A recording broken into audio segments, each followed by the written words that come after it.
ছোট্ট বন্ধুরা, আজকে শিখব চারের নামতা।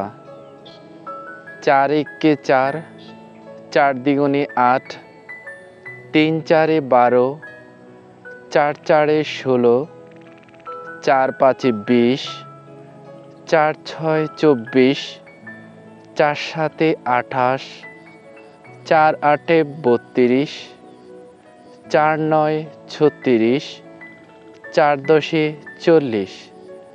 চলো আবার পড়ি। ৪ একে ৪, ৪ দ্বিগুণে ৮, ৩ ৪-এ ১২, ৪ ৪-এ ১৬, ৪ ৫-এ ২০, ৪ ৬-এ ২৪, ৪ ৭-এ ২৮, ৪ ৮-এ ৩২, ৪ ৯-এ ৩৬, ৪ ১০-এ ৪০। পরবর্তী ভিডিও পেতে চ্যানেলটি সাবস্ক্রাইব করে পাশে থাকা বেল আইকনটি বাজিয়ে দিও। ধন্যবাদ।